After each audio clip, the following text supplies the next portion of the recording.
Hello বন্ধুরা, দেখো recently পার্লামেন্টে একটা সেশন চলছে। ঠিক আছে, সেই সেশনে এই কিছুদিনের মধ্যে আর 2 দিনের মধ্যে শেষ হয়ে যাবে।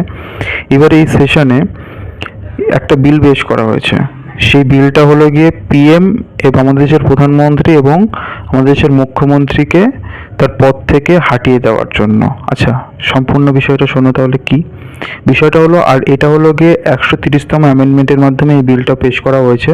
এটা কনস্টিটিউশনাল অ্যামেন্ডমেন্টের মাধ্যমে হবে যদি এটা আইনে পরিণত হয়। ঠিক আছে, আর এটা কিন্তু কনস্টিটিউশন বডি।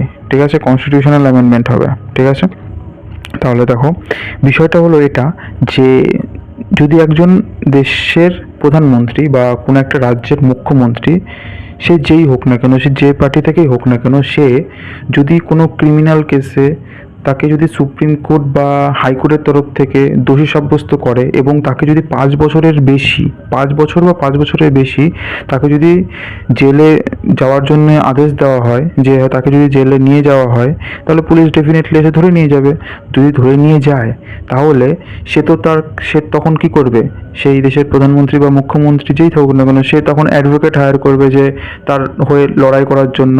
এবং হ্যাঁ, সে যদি লড়াই করে, সে যদি 30 দিনের মধ্যে নিজেকে প্রমাণিত করতে পারে যে যে না ঠিক আছে, আমার বিরুদ্ধে যে অ্যালিগেশনগুলো লাগানো হয়েছে সেটা ভুল, তাহলে সে তার সিটটা বজিয়ে রাখতে পারবে। সে যদি সিএম পদে থাকে তাহলে সিএম পদে তার সিটটা থাকবে। যদি সে 30 দিনের মধ্যে প্রমাণিত করে সে যদি জেল থেকে বেরিয়ে আসতে পারে, তাহলেই তার সিটটা ধরে রাখা যাবে।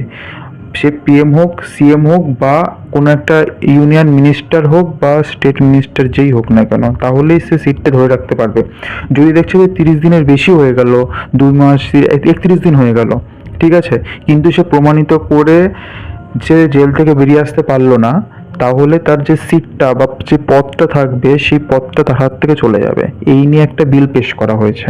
ঠিক আছে, এরও বিরোধিতা হচ্ছে।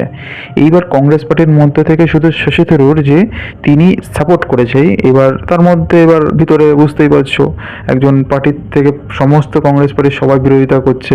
অপোজিশনে যারা আছে সবাই অপোজিশন তখন ইন্ডি গঠবন্ধন। ঠিক আছে, অপোজিশনে যারা আছে তারা সবাই বিরোধিতা করছে, কারণ বিরোধিতা তো করবেই।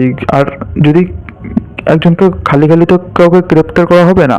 কেউ যদি দোষ করে থাকে তাহলে তাকে গ্রেপ্তার করা হবে। সে যদি সেইটা প্রমাণিত করে ফেলে যে না আমি ঠিক আছে, আমার কোনো অসুবিধা নেই, আমি যেটা করছি সঠিক, কাজ করছে, তাহলে তার ভয় পাওয়ার কোনো কারণ নেই, তাহলে বিরোধিতা করার কোনো কারণ নেই। এটা তো আমাদের দেশের জন্য ভালোই না? কারণ একটা সিএম, সে যদি কোনো, বা যদি পিএম যেই হোক না কেন, সে যদি কোনো একটা খারাপ কাজ করে, তার জন্য যদি তাকে জেল হয় এবং তার জেল হওয়ার ফলে সেই জিনিসটা ভালো, তো তাহলে কারণ কি? সে